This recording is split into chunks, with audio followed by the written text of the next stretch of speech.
فالآن باشروهن وابتغوا ما كتب الله لكم وكلوا واشربوا حتى يتبين لكم الخيط الأبيض من الخيط الأسود من الفجر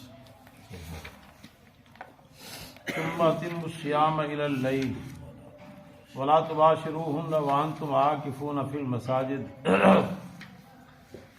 تلك حدود الله فلا تقربوها كذلك يبين الله آياته للناس لعلهم يتقون ولا تأكلوا أموالكم بينكم بالباطل وتدلوا بها إلى الحكام لتأكلوا فريقا من أموال الناس بالإثم وأنتم تعلمون سبحانك لا علم لنا إلا ما علمتنا إنك أنت العليم الحكيم رب اشرح لي صدري ويسر لي أمري واحلل عقدة من لساني يفقهوا قولي رب زدني علما وارزقني فهما اللهم صل على سيدنا ومولانا محمد وعلى آل سيدنا ومولانا محمد وبارك وسلم عليه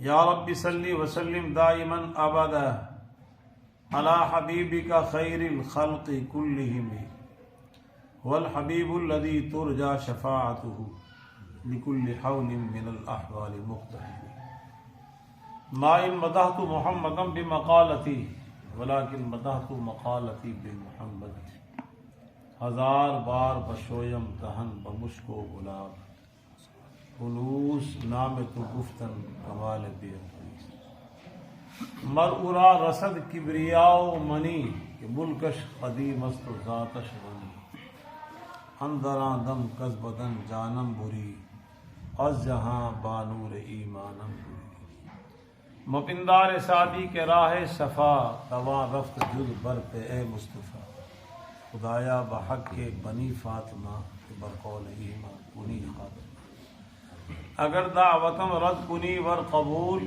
منو دست و دامان آل رسول آدمی کا جسم کیا ہے جس پہ شیدا ہے جہاں ایک مٹی کی عمارت ایک مٹی کا مکان خون کا گارا لگا اینٹ جس میں ہڈیاں چند سانسوں پہ کھڑا ہے یہ خیالی آسمان آہ موت کی پرزور آندھی جس دم اسے ٹکرائے گی ٹوٹ کر یہ عمارت بس خاک میں شنیدم کے در روز امید و بیم بداں را بنے کا بے بخشت کری ارشاد باری تعالی حلال کیا گیا تمہارے لیے روزوں کی راتوں میں بے حجاب ہونا تمہارا اپنی عورتوں کی طرف وہ لباس ہیں تمہارے لیے تم لباس ہو ان کے لیے جان لیا اللہ نے بے شک تم تھے خیانت کرتے اپنی جانوں کے بارے میں بس وہ اللہ تمہارے اوپر متوجہ ہوا اور اس نے تم سے معاف کر دیا بس اب مباشرت کرو ان سے اور تلاش کرو اس چیز کو جو اللہ نے لکھی ہے تمہارے لیے اور کھاؤ اور پیو یہاں تک کہ ظاہر ہو جائے تمہارے لیے سفید دھاگا سیاہ دھاگے سے من الفجر فجر کے وقت پھر پورا کرو روزوں کو رات تک اور مت مباشرت کرو حالت اعتکاف میں مسجدوں میں یہ اللہ کی حدیں ہیں بس ان کے قریب مت جاؤ اسی طرح بیان کرتا ہے اللہ اپنی نشانیاں لوگوں کے لیے شاید کہ وہ بچ جائیں پرہیزگار ہو جائیں اور مت کھاؤ تم اپنے مالوں کو اپنے درمیان باطل طریقے سے اور مت پہنچاؤ انہیں حکام کی طرف تاکہ کھاؤ کچھ لوگوں کے مال میں سے گناہ کے ساتھ درا حال ہے کہ تم جاؤ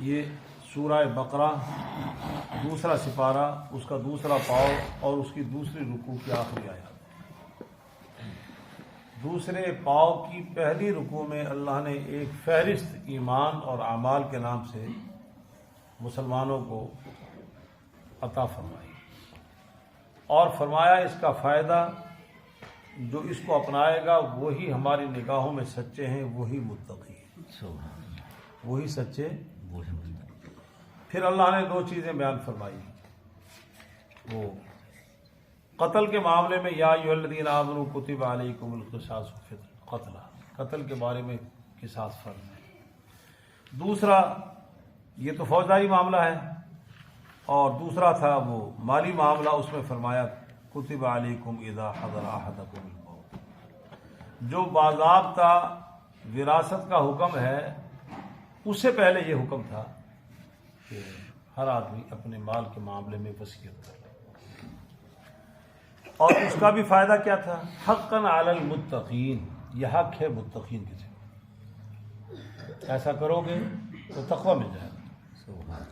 پھر اللہ نے اس رکوع کا آغاز میں فرمایا کتب علیکم الصیام، فرمایا لعلکم تتقون، تمہارے اوپر روزے فرض ہیں جیسے پہلے لوگوں پہ فرض کیے گئے تھے۔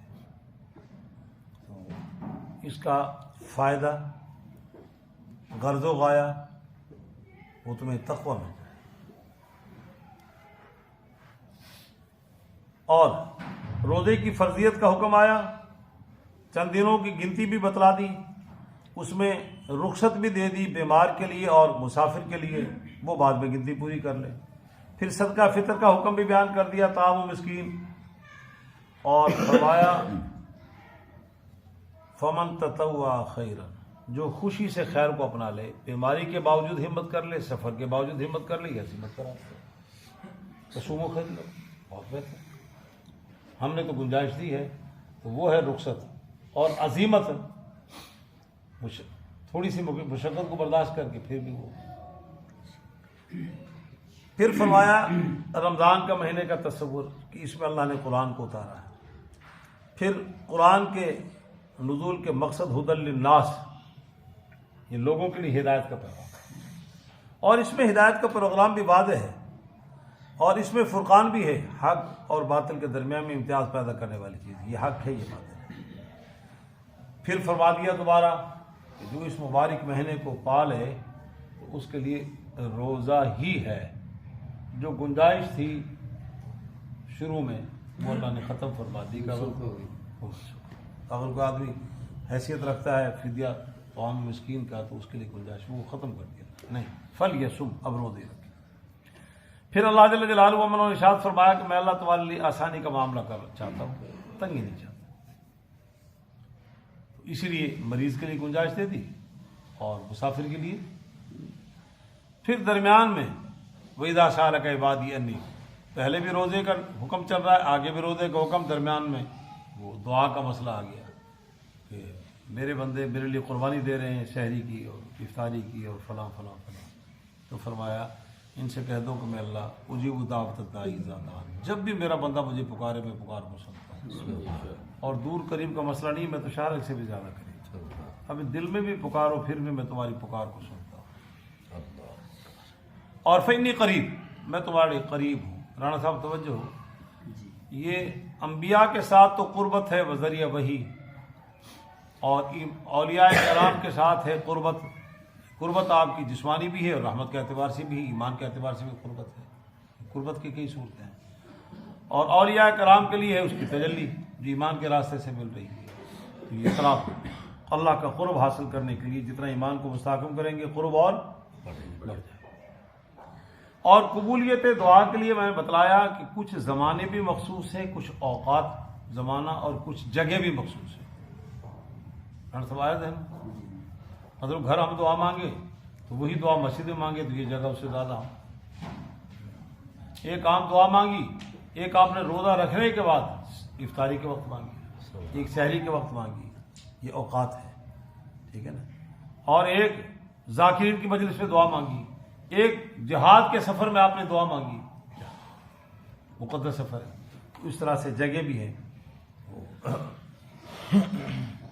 اس میں حتیم ہے، وہ ساری پرنالہ اس کے نیچے کھڑے ہو کے وہاں اللہ کی تجلیات کا پرتو ہے، اور اس طرح سے چوکٹ ہے، اس طرح سے حجر اسود ہے، اس طرح سے میدان عرفات ہے، منا ہے، مزدلفہ ہے، خاص طور پہ حج کے دنوں میں اس وقت وہاں خصوصی سے دعائیں قبول ہوتی ہیں، اور ایک اہم مقدس ترین جگہ قبولیت دعا کے لیے تو وہ سرکار دو عالم کا روزہ، وہاں اللہ کے نبی سے بھی آج میں درخواست کری، یا رسول اللہ میں حاضر ہوا ہوں، آپ میرے لیے اللہ سے درخواست فرما دیں، چونکہ اہل سنت والجماعت کا عقیدہ ہے کہ امام الانبیاء اپنی قبر میں حیات ہیں، ہمارے درود شریف کو سنتے ہیں، درخواست کر دی، کیا کر دی، یا رسول اللہ آپ اللہ سے ہمارے لیے دعا فرمائے. اور وہاں اللہ نے فرمایا وَلَوْ أَنَّهُمْ إِذْ ظَلَمُوا أَنفُسَهُمْ جَاءُوكَ فَاسْتَغْفِرُوا اللَّهَ. اگر یہ لوگ اپنی جانوں پہ ظلم کر کے آپ کی مجلس میں آ جائیں اور وہاں آ کے مجھے اللہ سے معافی مانگے تو پھر مجھے اللہ کو کیسا پائیں گے؟ لَوَجَدُوا اللَّهَ تَوَّابًا رَحِيمًا. بہت توبہ قبول کرنے والا مجھے پائیں گے اور رحم کرنے والا مجھے پائیں گے. مفسرین حضرات نے لکھا ہے حیات مبارکہ میں یہ آپ کی خصوصیت تھی. آج بھی روزہ رسول پہ مانگے تو آج بھی خصوصیت، چونکہ اللہ کے نبی حیات ہیں قبر، آج بھی وہاں جا کے مانگے، وہاں جا کے اپنے گناہوں کی معافی. یہاں ہو سکتا نہ ملے، وہاں فوراً مل جائے گی. نبی کی مجلس ہے، نبی کا قرب ہے. تو یہ تو فرمایا کہ وَنَحْنُ أَقْرَبُ إِلَيْهِ مِنْ حَبْلِ الْوَرِيدِ. پھر میں نے بتلایا کہ کے دو تین طریقے ذرا تھوڑا سبق دہرا دیا. بسا اوقات جو مانگا وہی مل گیا، بسا اوقات جو مانگا وہ تو نہیں ملا. ہمیں تشویش ہوگی، رب نے ساڑی سنی کو نہیں، بڑی چھتی مایوس ہو جانا. ہماری بدعمالی کی وجہ سے ایک عذاب آسمانوں سے ہماری طرف رخ کر رہا تھا، ہماری دعا اوپر گئی، اسے ٹکرائی، اس نے اس کو ہٹا دیا. اور تیسرا تو نہیں. تیسرا اللہ ہماری دعاؤں کا ذخیرہ فرما لیتے ہیں. ہماری دعاؤں کا، جس طرح ہم چھوٹے بچے کی وہ مناجات کا، اس کے تقاضوں کا ذخیرہ کر لیتے ہیں کہ پتر ہے سارا کچھ تیرا ہی ہے، ذرا تھوڑا کاہے جو کا ہو جا. اب گڈی بھی تیری ہے، مکان بھی تیرا ہے، سارا سب آپ کے لیے. مگر ابھی تو چھوٹے بچوں کو تو ہم اس وقت بھی روکتے ہیں سموسے نہیں کھانا، گلا خراب ہو جائے گا، فلاں فلاں فلاں. یہ خیر تو یہ اب درمیان میں دعا بتلا دیا کہ رمضان میں دعا کے سلسلے میں کاہلی نہیں کرنی، چونکہ زمانوں میں رمضان کا زمانہ سب سے شاندار زمانہ ہے. رمضان کے 29 اور 30 دن کا جو زمانہ ہے دورانیہ، یہ تقریباً دعا کا بہترین موقع ہے. اس کے دن بھی خالی نہیں، راتیں بھی خالی، دعائیں مانگو. یہ بتلا دیا. آگے پھر اللہ تعالیٰ نے وہ روزے کا مسئلے کا تتمہ، حلال کر دی گئی تمہارے لیے روزے کی راتیں. کیا حلال کر دیا گیا؟ بے پردہ ہونا تمہارا اپنی عورتوں کو. یہ جو رفس ہے نا، یہ کہتے ہیں بے پردہ ہونا، بے حجاب ہونا. شروع میں مسئلہ حکم یہ تھا، یہ جو روزہ ہے یہود و نصارہ کا، وہ تھا 24 گھنٹے کا. افطاری کی اور اگلے دن پھر افطاری تک کھانا پینا بند ہو. اور ہمارے لیے کیا حکم ہوا کہ شروع میں کہ افطاری کر لی، اس کے بعد عشاء تک کھانا پینا ہے. عشاء کی نماز کے بعد کھانا پینا بند. عشاء کے بعد پھر سحری ہے، پھر نہیں کھانا. ایک حکم یہ تھا. ایک یہ تھا کہ اگر مغرب کے بعد آنکھ لگ گئی تو پھر کھانا پینا بند، پھر بھی کھانا پینا بند. اب اس حکم میں مسلمانوں کو تنگی تھی. اس میں دو عجیب واقعے ہوئے. ایک حضرت قیس صحابی ہیں، انصار میں سے ہیں. سارا دن انہوں نے کھیتی باڑی میں کام کاج کیا. تو جب وہ آئے، تشریف لائے مغرب میں، تو کھانے کا تقاضا کیا تو بیوی خود روزے کی حالت میں تھی، تو گھر میں کھانا بھی نہیں تھا. تو فرمانے لگی میں ہمسایوں سے کھانا لے کے آتی ہوں. ادھر کھانا لینے کے انہوں نے کمر سیدھی کی،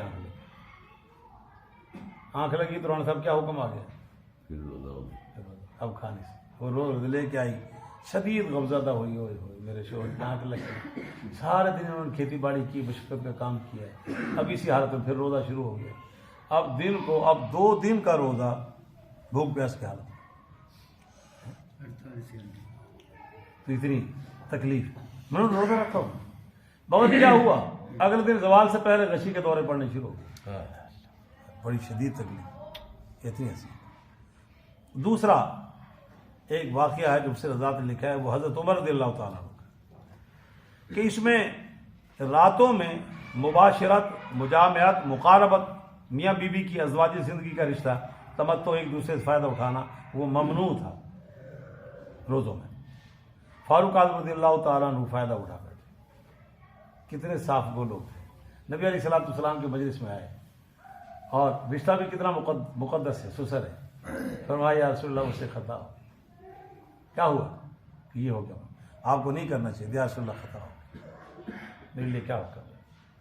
اس کے بعد اللہ نے آیت نازل کی، احل لکم لیلۃ الصیام الرفث الی نسائکم، تمہارے لیے عورتوں سے بے حجاب ہونا. اشارہ ہے نا برہنہ ہونا تو کس لیے ہوتا ہے؟ وہ جائز ہے، وہ حلال کر دیا گیا۔ اور فرمایا ہن لباس لکم وانتم لباس لہن۔ رانا صاحب کیا عجیب جملہ ہے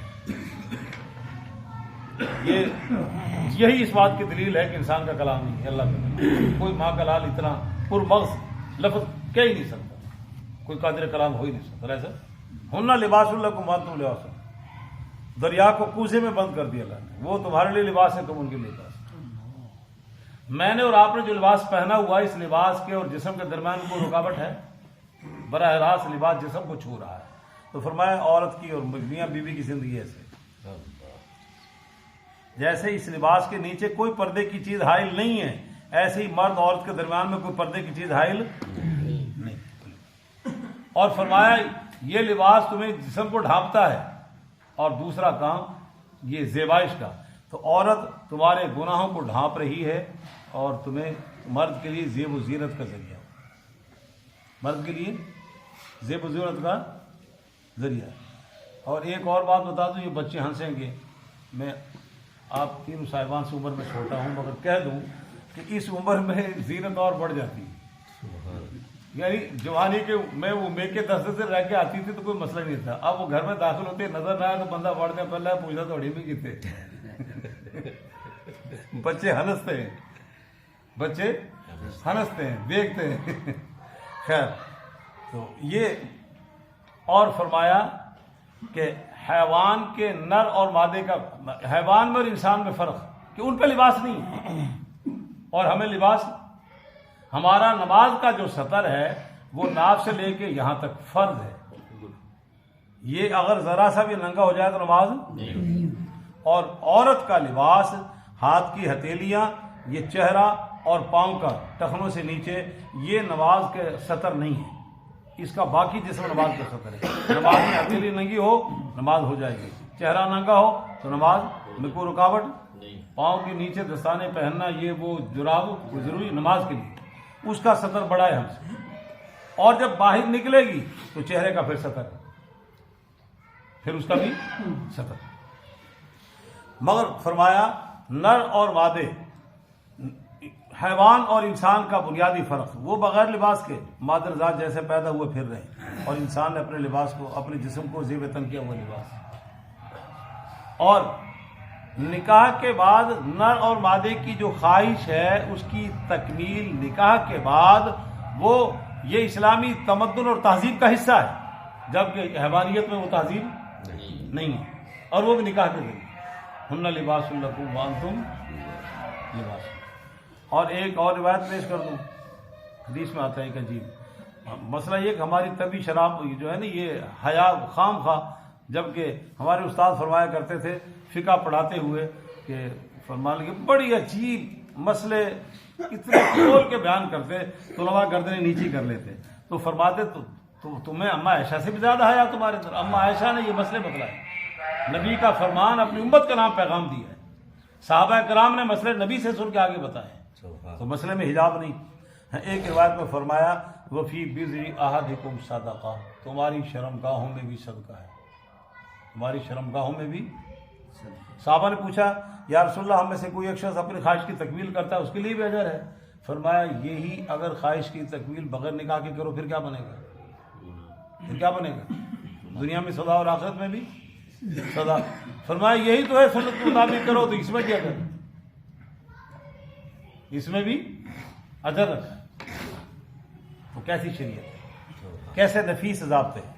فرمایا ہن لباس لکم وانتم علم اللہ انکم، اللہ کے علم میں ہے کہ تم نے اس سخت حکم پر تمہارے نفسوں نے خیانت کی، گڑبڑ ہو گئی، گڑبڑ۔ اب کسی نے ذکر کر دیا، کسی نے ذکر نہ کر سکا، تو بہرحال اب اللہ تعالیٰ کیا فرمائے، توجہ صحابہ کا مقام۔ عارف صاحب اللہ آپ کو جزائے خیر دے، آپ نے ہمارے جو ایمان پہ صحابہ کی الفت میں جو گرد و غبار تھا وہ ہٹا دیا، وہ الفت۔ تو اب دیکھیں اللہ تعالیٰ کیا فرما رہے ہیں، توجہ رہا صاحب، فتاب علیکم۔ اب جب تمہارے نفسوں میں جو خیانت تھی ہم نے محسوس کر لی تو فتاب، تاب تم اس کا معنی توبہ کرنا، کیا معنی اس کا؟ اگر اس کی نسبت بندوں کی طرف ہو تو اس کا مطلب ہوتا ہے اپنی اس کیفیت سے پلٹ کر اللہ کی طرف متوجہ ہو، گناہ کی کیفیت سے پلٹ کر اگر یہ لفظ اللہ اپنے لیے استعمال فرمائے تو اس کا مطلب کیا ہوگا کہ اللہ کا انسانیت پر متوجہ ہو. نہیں سمجھ؟ ہمارا مطلب تو یوں اور اللہ کا مطلب رحمت کا نزول. الفتاب علیکم، اللہ تم پر متوجہ ہو گئے، اللہ تم پر متوجہ ہو گئے. متوجہ ہو گئے ہیں؟ اور پھر متوجہ ہو کے کیا کہا اللہ نے؟ وعفا عنکم، جو تم سے خطائیں ہوں گی ہم نے معاف کر دی. اب اس جملے کے بعد کسی کو حق ہے صحابہ پہ انگلی اٹھائے؟ اور مواخذہ کرنے والا کون ہے انسانیت کا؟ اللہ. اور وہ کہتا ہے میں نے معاف کر دیا. وہ کیا کہتا ہے؟ میں نے معاف کر دیا. اور معافی کا لفظ ایک جگہ نہیں قرآن میں جا بجا ہے، جا بجا لفظ ہے. فرمایا ہم نے تم سے اب حکم دے دیا فلان باشرو، اب روزہ افطاری کے بعد مغرب عشاء کے درمیان مباشرت کرو، عشاء اور صبح شادی کے درمیان میں مباشرت کرو، مقاربت کرو، کوئی پابندی نہیں. فرمایا اپنی خواہش کی تکمیل بھی کرو اور اپنے جسم کے اندر پاکیزگی بھی پیدا کرو.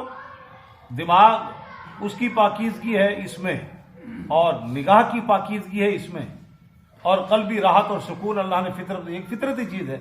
اور اس کے بعد فرمایا اور کیا کرو؟ وابتغوا ما کتب اللہ لکم. نکاح کا ملاپ کا مقصد فقط تلذذ نہیں ہے، اس کا مقصد افزائش نسل ہے. ایسا اصل مقصد بقائے نسل اور افزائش نسل ہے. فرمایا تو اسے تلاش کرو جو اللہ نے تمہارے لیے لکھا ہے. کیا لکھا؟ تمہاری اولاد جو لکھی ہے اسے تلاش کرو. وہ کیسے ہوگی؟ وہ ملاپ کرو گے تو ہوگی نا. مولانا رسول خان صاحب رحمۃ اللہ علیہ ہمارے جامع شفا میں دادا استاد تھے. ایک طویل عرصے استاد حدیث رہے دارالعلوم دیوبند میں، اور ان کو علامہ انور شاہ ثانی کہا جاتا تھا. علامہ انور شاہ رحمۃ اللہ علیہ فرمایا کرتے تھے کہ کوئی ذہین طالب علم، کوئی استاد ایسا نہیں جو کتاب کا عقدہ حل کرانے میرے پاس نہ آیا ہو. ایک رسول خان ہے، ملنے تو آتا ہے مگر کبھی مسئلہ پوچھنے نہیں آتا. اتنا بڑے عالم، جامعہ پنجاب کے پروفیسر رہے ہیں. پھر وہاں سے مفتی حسن صاحب نے ان سے رابطہ کیا تو انہوں نے کہا جی یہاں سے ریٹائرمنٹ کے فوراً بعد ترمذی شریف پڑھانے کے لیے جامعہ شفیہ آ گئے، اور اپنے زمانے کے نایاب محدث تھے. ان کے اثر کے بعد مجلس ہوتی تھی، استاد میں فرمایا کرتے تھے. تو اثر کے بعد مشائخ کی مجلس، حضرت کاندربی کے علیحدہ، مفتی حسن صاحب کے علیحدہ، ان کے علیحدہ، اپنے اپنے ذوق سے لوگ ادھر بیٹھتے. ان سے کسی نوجوان نے کہا کہ یہ حضرت میرے لیے دعا فرما دیں کہ اللہ اولاد دے دے. میں ٹھیک ہے دعا کریں. وہ اٹھ کے چلا گیا. فرمایا بلاؤ اس کو. بلایا. فرمانے لگے اپنے حصے کا کام تم نے کرنا ہے، دعا کا کام ہم کریں گے. ہماری دعا پہ نہ بیٹھے رہنا. اپنے حصے کا کام آپ نے کرنا ہے. وہ میری اکیلی دعا سے کچھ بھی نہیں ہوگا. جو اپنے حصے کا کام تم کرو، باقی ہم دعا کریں گے، اللہ تعالیٰ آپ کو اولاد دے دیں گے. تو یہ وابتغوا ما کتب اللہ، اسے تلاش کرو جو اللہ نے تمہارے لیے لکھا ہے. یہاں سے رائے صاحب ایک نقطے کی بات مسلم حضرات نے جو یہاں سے اخذ کی ہے، وہ ایک ملاپ ہوتا ہے بغیر نکاح کے، وہ ہے زنا. ایک ملاپ ہوتا ہے نکاح موقت، جس کو ایران کی زبان میں کہتے ہیں متا. کیا کہتے ہیں؟ متا. اس میں روح زمین کا عہد انسان. آپ بتائیں کسی کی خواہش ہوتی ہے وابتغوا پہ عمل کرنے کی؟ نہیں سمجھے. کسی کی خواہش ہوتی میں ایسے نسل لوں گا؟ جب نہیں ہے تو نکاح کا مقصد تو نسل ہے، اس لیے وہ حرام. اس لیے وہ کیا ہے؟ متا. کیا ہے؟ اس لیے حرام. اس لیے کہ متے کے نتیجے میں اس کا نسب تعین نہیں بچے گا. کون اس کا باپ ہے؟ وہ 20 عورتوں سے اس نے متا کیا. عورت نے کس کا بچہ بتائے؟ وہ کس کا کہے گا فلانے کا ہے؟ نہیں سمجھے. ہاں اس لیے متا کیا ہے؟ ہاں نکاح کا مقصد لذت ہے ہی نہیں. صرف اصل مقصد یہ ہے وابتغوا ما کتب اللہ. یہی وجہ ہے میرے اور آپ کے ہاں بچے کے 8-10 سال گزر جائیں اولاد نہ ہو تو تلذذ کی زندگی تو چل رہی ہے. دونوں ماں باپ بیٹھ کے سوچنے لگ جاتے ہیں، علاج بھی کرا لیا سب کچھ، بچے تک ہو گیا نہ کریے. کاہے کے لیے؟ تو اصل مقصد کیا ہے؟ وہ خود بھی کہتا ہے. میری بھانجی 17 سال عقد نکاح میں رہی، اولاد نہ ہوئی. اس بچی نے خود آ کے اپنی امی سے کہا کہ امی میں چاہتی ہوں کہ ہمارے گھر میں بچہ ہو، میرے ہاں نہیں ہے اولاد، میرے شوہر کی کوئی شادی ہو جائے. ماں نے کیا لفظ کہہ دی؟ بھائی شوکن کے وجود کو تو خود ذرا دعوت دے رہی ہے. اس نے کہا نہیں امی ہم خالی ہیں, سب خواتین کے یہاں بچے ہیں, میرے یہاں بچہ نہیں, تو اللہ مجھ سے نہیں ہے تو کہ چلو میرے شوہر کا کوئی بچہ ہو جائے. انہوں نے میرے بڑے بہنوئی مولانا جمیل حسن صاحب رحمۃ اللہ علیہ رائے صاحب نے دیکھا, ان سے کہا, ان کا اگر بچی یہ کہہ رہی ہے تو ہمیں کوئی اعتراض نہیں. تو میرے چچا جی رحمۃ اللہ علیہ ذرا برادری میں تعارف تھا ان کا, ان سے بات کی تو بچی کہتی ہے کہ آپ نے لیٹ کر دی, نانا جی سے کہو. چچا جی آئے اپنی بھتیجے کے گھر ملنے تو وہاں اس بچی نے خود کہہ دیا کہ نانا ابو میں نے آپ کے نام یہ پیغام والدین کے ذریعے دیا ہے, آپ تک پیغام نہیں پہنچا, میرے شوہر کا رشتہ کرا. ان کے بیٹی سوچ لو. ان کے میں نے سوچا بالکل سوچا, شوکن کی ہر تکلیف کو برداشت کروں گی, مجھے ہمیں بچہ چاہیے. تو ہمارے ہاں ادھر میری بہن کی جٹھانی کا ایک بچی تھی, وہ طلاق ہو گئی تھی, اس کو چچا جی نے ان سے بات کی. انہوں نے کیا جناب چاچا جی تو ہم پورا حق ہے جو مرضی کرو, شادی کر, نکاح ہو گیا. اور اس دوسرے نکاح سے پہلے اللہ نے اس بچی کو بچہ دے دی. اس ادھر اولاد سے پہلے ایک بیٹی اللہ نے اس کو دے دی. تو نظام قدرت. تو فرمایا اب وکلوا واشربوا, اور کھاؤ اور پیو, کھاؤ مگر تعین کر دیا حتی یتبین لکم الخیط الابیض من الخیط الاسود, یہاں تک کہ تمہارے لیے سفید دھاگا سیاہ ہو جائے. سفید دھاگا سیاہ ہو. اب بہت سے صحابہ کرام کو اشکال ہو گیا. ان میں ایک مشہور صحابی ہے حضرت عدی بن حاتم. حاتم کو جانتے ہیں؟ حاتم تائی, اس کے بیٹے نے اسلام قبول کیا. کتنا مشہور آدمی, کتنے مشہور باپ کا بیٹا ہے. پوری دنیا میں سخاوت کی وجہ سے اس کا ایک نام ہے. آج بھی ہم محاورے میں کہتے ہیں زندری بڑا حاتم تائی کی. انہوں پوچھے کون سی, کہ تو پتہ نہیں نہ سنے. عدی بن حاتم رضی اللہ تعالیٰ, ان سے نبی علیہ السلام نے پوچھا کہ آپ بھی روزہ ہے نا تو کس وقت تک؟ فرمایا یا رسول اللہ میں نے وہ اپنے سرانے کے نیچے 2 دھاگے رکھے ہیں, یہ سفید دھاگا تو یہ جب سیاہ ہو جاتا ہے تو پھر اس وقت تک. نبی علیہ السلام مسکرائے, مسکرا کے فرمانے لگے اذن وسا ودتو کا عریض. ان کا اس وقت تو پھر تمہارا سرحان جو ہے سرہانہ اس کی چوڑائی بہت زیادہ ہے, اس کی لمبائی چوڑائی بہت زیادہ ہے. فرمایا یا رسول اللہ وہ خیط الابیض اور خیط الاسود کا لفظ ہے تو میں نے 2 دھاگے رکھے, سفید سیاہ ہو جائے. اس لیے سمجھ میں آیا کہ قرآن کے لیے معلم ہونا ضروری ہے. اہل زبان بھی بسا اوقات زبان دانی کی بنیاد پر اس کو سمجھ. اب وہ بچہ جس کی مادری زبان اردو ہے تو پیدائشی طور پہ اس کو ہم ڈگری دے دیں گے ہمیں اردو کی, ایسے بتلاؤں وہ کہلا سکتا ہے کہ میں ایم اے اردو جتنی صلاحیت رکھتا ہوں, کچھ بھی نہیں پتا ہوں. اور اب تو میں تو اکثر کہا کرتا ہوں اب تو بیچارے ایم اے اردو کو بھی اردو نہیں آتی. اور اردو بڑی مظلوم ہے. میں تو کہتا ہوں کہ اگر اس پہ یہ ماتم جائز ہوتا تو میں پاکستان میں کم از کم اردو پہ جو ظلم ہو رہا ہے اس پہ ضرور ماتم کرتے ہیں قومی زبان پہ, اگر جائز ہوتا ہے. تو میں اندازہ لگائیں وہ ٹی وی پہ پٹی چل رہی ہے تو اس میں اتنے لفظ غلط استعمال. پرسوں میں نے ایک لفظ دیکھا تو اس پہ لفظ حیران چھوٹی ہاتھ سے لکھا ہوا. میں حقیقتاً حیران ہو گیا.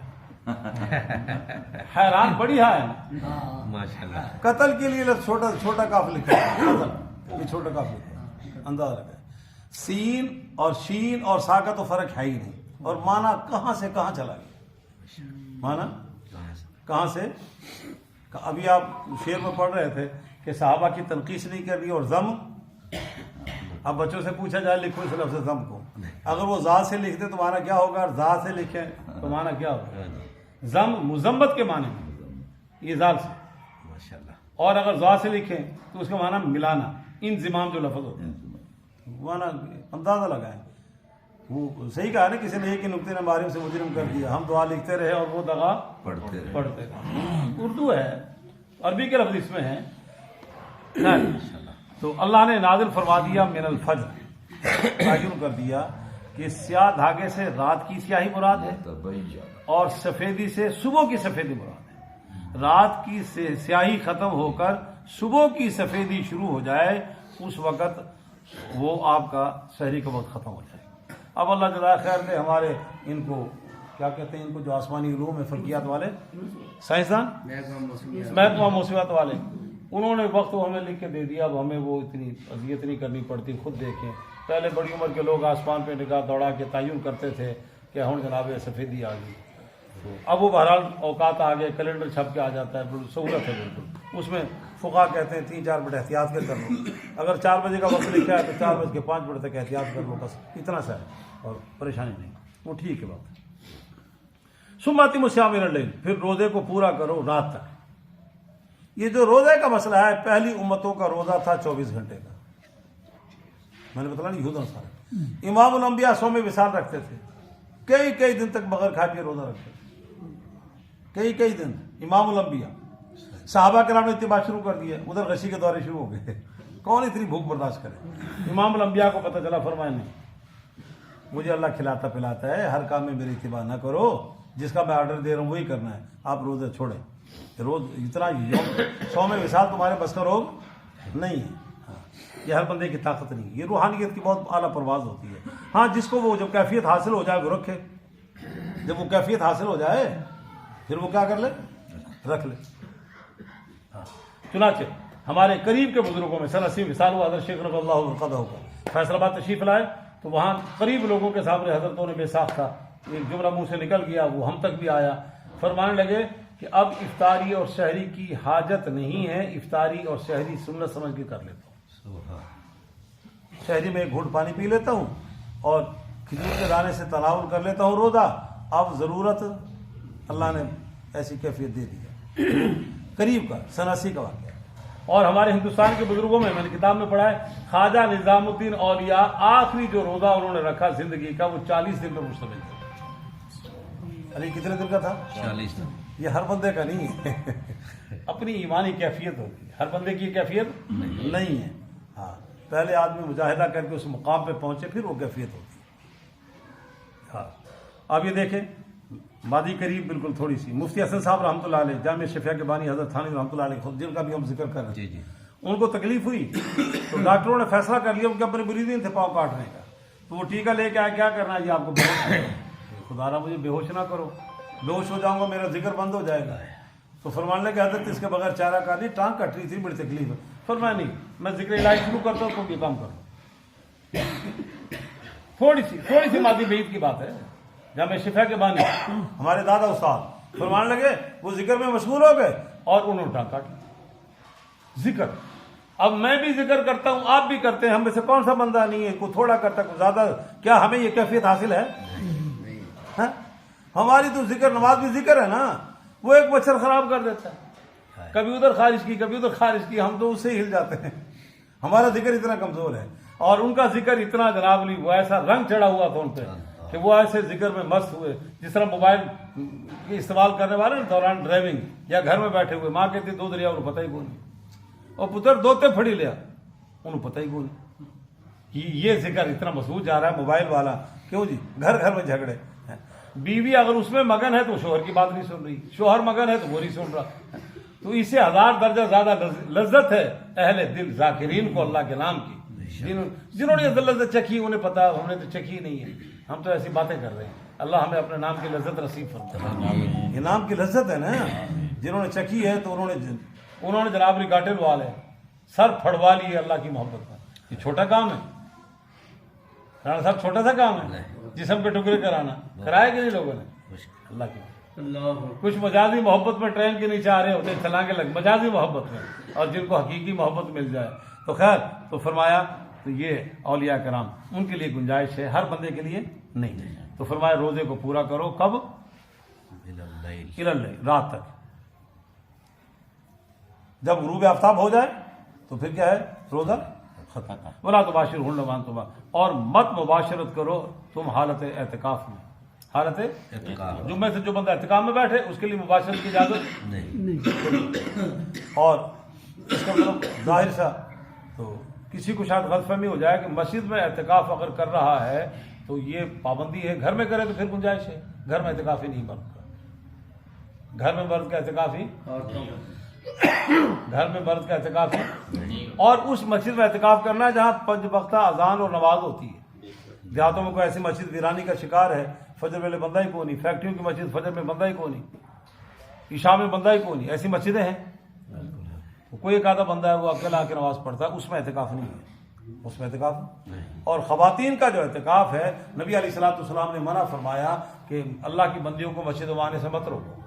شرط یہ ہے کہ باضابطہ پرامن راستہ علیحدہ ہو، قیام علیحدہ ہو.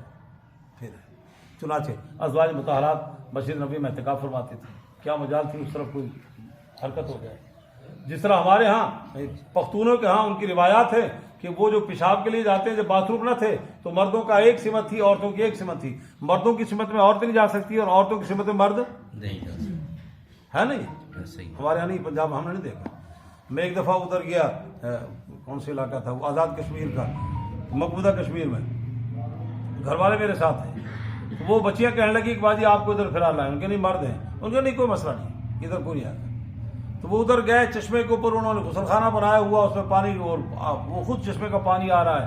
اس نے کہا نہا لیں. اس کا ادھر سے، ان کا ادھر سے مرد کو آئے گا ہی نہیں. وہ دور جگہ ہے، اگر بڑی عمر کا ہوا تو وہیں رک جائے گا، اور اگر نوجوان ہوا تو دوسری سمت سے نکل کے چلا جائے گا. گھر والے کہنے لگے عجیب نظام ہے یہاں. وہ دور ایک بندہ نظر آ رہا تھا بالکل، وہ وہیں رک گا، وہ نہیں گزرے گا جب تک خواتین یہاں سے نکل نہ جائے حساب سے. بہرحال یہ ان کی.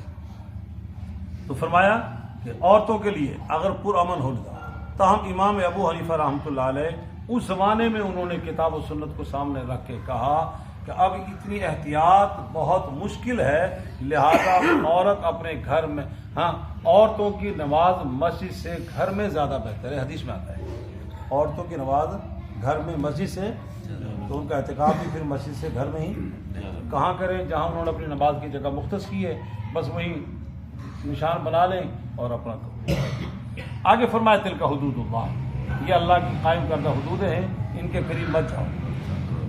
آگے اسی سپارے کا آخر میں آ رہا ہے دل کا حدود اللہ فلا تعتدوها، یہ اللہ کی قائم کردہ حد ہے، ان سے تجاوز نہیں کرنا. یہاں یہ جس چیز سے روک دیا اس سے قریب نہیں جانا. اس کا فائدہ کیا ہوگا؟ روزے کا آغاز مقصد تقویٰ، روزے کی پابندی مقصد تقویٰ، تقویٰ آ جائے تمہارے اندر. کذالک یبین اللہ آیاتہ للناس لعلہم یتقون. اسی طرح اللہ کھول کھول کے بیان کر رہا ہے اپنی آیات، احکامات، آیتیں لوگوں کے لیے تاکہ وہ بچ جائیں کفر سے، شرک سے، نفاق سے، معاصی سے، نافرمانی سے، جملہ قسم کی اللہ کی نافرمانی سے اپنے آپ کو وہ بچا لے. لعلہم یتقون.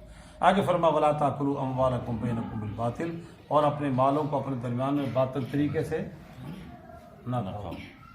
رانا صاحب اس پہ تھوڑا سا پھر اشکال ہوگا.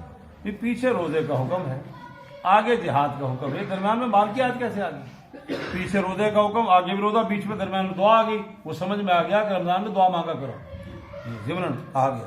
یہاں پہ پیچھے روزے کا حکم، روزہ فرض، آگے جہاد آ رہا ہے، جہاد کی فرضیت، درمیان میں مال کہاں سے آ گیا؟ یہ کیسے آیا؟ اس کا ربط کیا ہے؟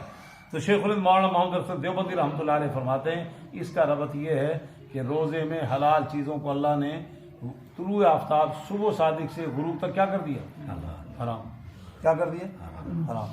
تو فرمایا اگر روزے کا اصل افادیت چاہتے ہو جس کو اللہ نے دائمی حرام کیا ہے وہ بالکل نہیں استعمال کرو.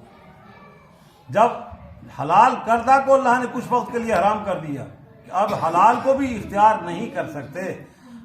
روزہ تو ہے ہی کھانا، وہ انل عقلی والشربی والجماع، تین چیزوں سے رکنے کا نام ہے، تینوں چیزیں حلال ہیں. اب یہ عارضی طور پہ اتنی دیر کے لیے حرام ہوگی، منع کر دیا جائے. تو جو دائمی حرام ہے اس کا نقصان کتنا بڑا ہو. اگر وہ حلال چیز تھوڑے سے لیے وقت کے لیے منع کی، اس کو کھا لیا تو کیا بنے گا؟ روزہ. اور اگر جو دائمی اللہ نے حرام کیے اس کو ہم نے استعمال کر لیا تو پھر ہمارا 24 گھنٹے کا روزہ، ساری زندگی کا روزہ، اس کا کیا بنے گا؟ ہر چیز فنا ہو جائے گی.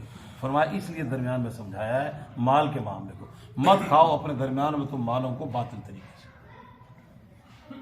مال پہ جو تصرف ہے الا ان تکون تجارتاً، یا تجارت کے ذریعے حاصل ہوا ہو، او تراضی بینکم، یا ہمیں رضامندی سے حاصل ہو. رائے صاحب نے کوئی چیز منعت فرما دی، میں نے کسی چیز کو کسی کو دے دیا، وہ جائز ہوگی. تراضی بین باہمی رضامندی سے.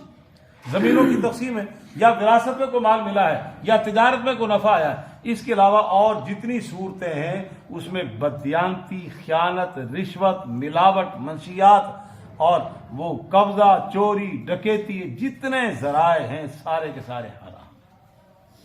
اب اس مال سے سحری کھا کے روزہ رکھو گے تو پھر پوکتے علاوہ کوئی شے ہاتھ نہیں آئے. چونکہ حدیث میں آتا ہے کہ رب صائم لیس لہ من صیامہ الا الجوع، بہت سے روزہ دار ایسے ہیں انہیں سوا بھوک اور پیاس کے کچھ حاصل نہیں۔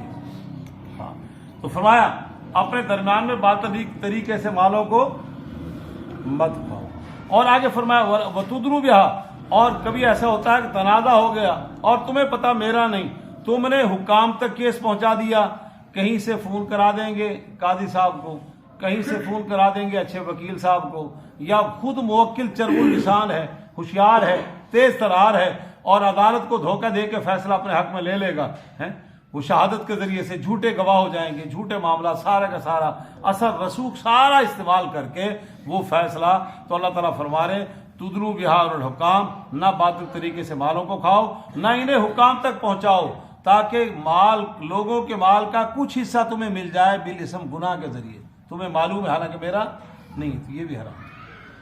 نبی علیہ السلام نے خود ارشاد فرمایا کہ اگر کوئی بندہ چرب اللسانی سے قاضی سے حتیٰ کہ مجھ محمد سے فیصلہ لے لے، گواہوں کی بنیاد پر ظاہراً ہم فیصلہ کر دیں، تو حقیقتاً اس کا مالک نہیں بنے گا، حقیقتاً اس کا مالک حقیقتاً جائز نہیں ہوگا، آپ کا انگارہ کھا رہا ہے۔ تو اس سے منع کر دیا کہ جب جو حلال چیز کو ہم نے تم پہ روک دیا صبح صادق سے غروب آفتاب تک، تو جس کو ہم نے حرام کیا ہے اس سے کتنا بچنا پڑے گا۔ اللہ جل جلالہ و منوالہ ہمیں وہ موقع بموقع جن چیزوں کی اللہ نے پابندی لگائی اس سے یہ جزوی پابندی، اور جہاں پہ کلی پابندی ہے ساری زندگی کے لیے جن چیزوں کو حرام کر دیا اس میں سود ہے، رشوت ہے، اور رشوت اور یہ ساری کی ساری بربادی کا ذریعہ ہیں رشوت ستانی۔ اور شیخ محمد رسول دیوبند رحمۃ اللہ علیہ، میں نے فرمایا کہ انہوں نے یہ توجیہ کی، یہ کتنے بڑے آدمی تھے، اسیر مالٹا رہے ہیں، اور وہ فرماتے ہیں ان کا ایک جملہ، باتیں تو یہاں پہ بہت ساری ہیں شیخ الہند کے بارے میں، ایک جملہ کہہ دوں، انہوں نے آخری عمر میں فرمایا کہ میں نے بہت عمر میں جو گہرا اس امت کا مطالعہ کیا ہے، امت کے حالات کا جو میں نے ادراک کیا ہے، میں اس نتیجے پہ پہنچا ہوں امت کی بربادی دو وجہ سے، امت مسلمہ کی بربادی دو وجہ سے۔ ایک تو فرمایا قرآنی علوم سے دوری، دوسرا فرقہ بندی، ایک قرآنی علوم سے اور ایک فرقہ، ان دو وجہوں سے سرکار دو عالم کی پوری امت آسمان کے نیچے زمین پہ برباد ہو رہی، قرآنی علوم کا پتہ ہی نہیں۔ چنانچہ انہوں نے اپنے ایک شاگرد مولانا احمد اللہ رحمۃ اللہ علیہ کو حکماً کہا کہ تم نے صرف قرآن پڑھا، انہوں نے 5000 علماء کو تفسیری علوم قرآن پڑھایا، 5000 اس سے زیادہ، شیرا والا بیٹھ یہ حضرت شیخ الہند کے شاگرد تھے، اور فرمایا فرقہ بندی۔ اب فرقہ بندی سے فوراً ہم کہیں گے مسلکی فرقہ بندی، ہما قسم کی فرقہ بندی، چاہے انسانیت کی بنیاد پر ہو، قومیت کی بنیاد پر ہو، صوبائیت کی بنیاد پر ہو، مسلک کی بنیاد پر ہو، کسی بھی بنیاد پر علی جو فرقہ بندی ہے یہ ہماری سرکار دو عالم کی امت کی جو ہے نا بربادی کرتے ہیں۔ اب دیکھ لیں کہ آپ نے ایک جملہ کہہ دوں میں، وہ ہم نے رائے صاحب کے الیکشن میں بڑے قریب سے دیکھا فرقہ بندی کو سنیں گے آپ نے جملے اندازہ لگائے، چند لوگ ہمارے زعماء وہ میواتیوں کے وڈیرے ان کا رائے صاحب جی کہ آج تسی میو ہوندے تو جناب سیٹ بڑھتے پئی سی تہاڈی، رولا ہے کہ میو کھڑا ہوں تانوں ووٹ کے یہ فرقہ بندی، حقائق کو نظر انداز کر دینا۔ رائے صاحب نے بڑا خوبصورت جملہ کہا کہ میرے مقابلے میں شبیر صاحب ہیں، رائے صاحب کے ایک ذہن میں ہوگا، ان کے والد کیا نام تھا جی ان کا، وکیل تھے، ہاں طارق شب، ان کا میرے مد مقابل وہ ہے جس کا آپ ساتھ دے رہے ہیں، یہ فیصلہ شبیر سے لے لو کہ میرا اس کا اپنے بیٹے کا موازنہ کر لے کہ مجھ سے وہ بہتر کس کو قرار دے اس کو ووٹ دیتے ہیں۔ رائے صاحب نے بہت زبردست دلیل کی بات، نہیں کہ شبیر سے پوچھ لو، وہ بھی تو میں ہوں، اس سے پوچھ لو کہ ایک کینڈیڈیٹ میں ہوں، ایک کینڈیڈیٹ تمہارا بیٹا ہے، دونوں کا موازنہ کر کے جو شبیر کہہ دے وہ اس پہ عمل کر یہ، اور اس پہ لاجواب کر دیا تھا ہماری میواتی چودھریوں کو رائے صاحب نے، بڑا خوبصورت دلیل دی کہ ان سے پوچھ لو، پتا تھا کہ شبیر صاحب انشاءاللہ انصاف بھری گفتگو کریں گے، رائے صاحب جانتے ہوں گے، مجھے تعارف نہیں تھا ان کا، خیر تو یہ فرقہ بندی، یہ فرقہ بندی۔ اب دیکھیں یہ ایم کیو کا پلیٹ فارم کیا تھا، بلوچستان میں کیا پلیٹ فارم اور کیا ہے، آج تک جناب وہ پنجابیوں کو 3 صوبوں والے حقارت سے دیکھ رہے ہیں، ہم انہیں حقارت سے دیکھ رہے ہیں، یہاں جناب نے ڈوگروں کی ارائی کی یہ قوم، یہ فرقہ بندی ہے۔ بلکہ ایک اور جملہ کہہ دوں جو اصل کہنا چاہ رہا تھا، بھول کے اب یاد آ گیا دوبارہ مجھے، لاہور میں میر ہمیشہ 2 برادریوں میں سے ایک کا ہوتا ہے، تیسرا کوئی ہوا ہو تو مجھے بتا دیں، کون کون سے؟ بھاٹیا باخبر لوگوں کی نشانی باقی بھی لاہور سے تعلق رکھتے ہیں، کیا کریں ہم ہیں ہمیشہ. کیا لاہور کا میر کون ہوگا؟ باقی برادری نہیں ہے، ان میں فلاسفر نہیں ہے، ان میں وکلا نہیں ہے، ان میں دانشور نہیں ہے، باقی برادریوں میں کیوں نہیں؟ نہ نہیں. اللہ خیر کرے. کوئی یہاں پہ